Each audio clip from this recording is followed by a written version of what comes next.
Hello hi everyone, welcome back to my channel. ఈ వీడియోలో మనం ప్యాంట్ కటింగ్ అండ్ స్టిచ్చింగ్ ఎలా చేయాలో చూద్దామండి.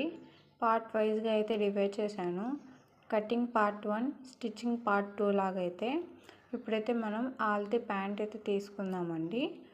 ఆల్తి ప్యాంట్ పీస్ మీద అయితే మనం నీట్గా అడ్జస్ట్ చేసుకుందాము.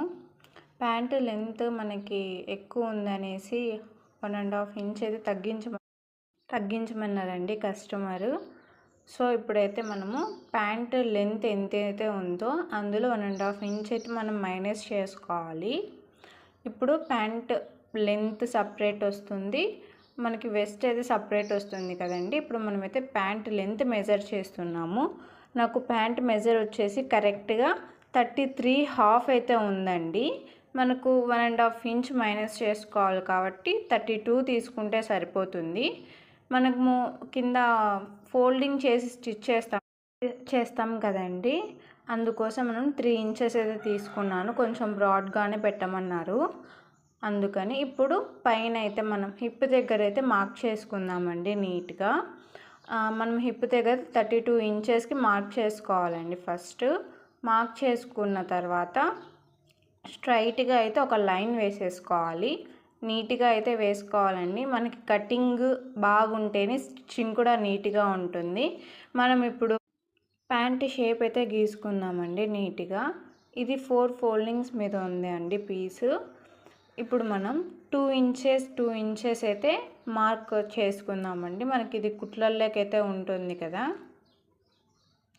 టోటల్ షేప్ వచ్చేలాగా మనం జస్ట్ మార్క్ అయితే గీసుకుందాము.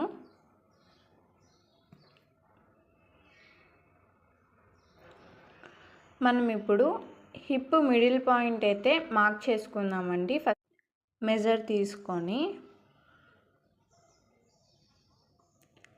నాకు 10 అయితే వచ్చిందండి. ఇప్పుడు మనం చెప్పుకున్నాం కదా, హిప్ దగ్గర మార్క్ చేసుకునేది మనం ఎంత తీసుకోవాలంటే నార్మల్ సైజ్ వాళ్ళకి 2 తీసుకోవాలి. మనకి పెద్ద సైజ్ వాళ్ళకైతే 2.5, 3 తీసుకున్నా సరిపోతుంది. నేనైతే 9 ఇంచెస్ తీసుకున్నాను. హిప్ దగ్గర 2 ఇంచెస్ తీసుకున్నాను. మిడిల్లో కట్ చూసారు కదా, అక్కడేమో నేను 2.5 అయితే తీసుకున్నానండి. ప్యాంట్ బాటమ్ దగ్గర అయితే నీట్గా అయితే లైన్ వేసుకుందామండి, ఎక్స్ట్రాస్ ఉన్నాయి కాబట్టి. ఇప్పుడు మనం పెన్సిల్ కట్ తెలుసు కదండి, డిజైన్ పెన్సిల్ కట్ మోడల్ కాకుండా అలాంటి షేప్ వచ్చేలాగైతే స్టిచ్ చేయమన్నారు కస్టమరు. సో నేను కొంచెం పెన్సిల్ కట్ కంటే మనకి లూజ్గా ఉండకూడదు, కొద్దిగా టైట్గా ఉంటేనే సరిపోతుంది, బాగా కనిపిస్తుంది. అందుకని నేను ఇంకొక 1 ఇంచ్ తగ్గించానండి. ఇప్పుడు నీట్గా మనమైతే కటింగ్ అయితే చేసుకుందాము.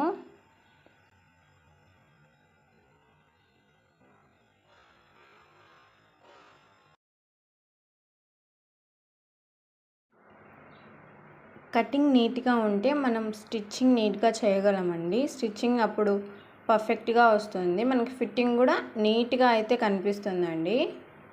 ఇప్పుడైతే మనము ఎక్స్ట్రాస్ అయితే మార్క్ చేసుకున్నాం కదా, అది కటింగ్ చేసుకోవాలి. అండ్ మనము హిప్ మిడిల్లో కూడా మార్క్ అయితే చేసుకోవాలి. ఇప్పుడు మనం వెస్ట్ పార్ట్ అయితే మెజర్ అయితే చేసుకుందామండి నీట్గా.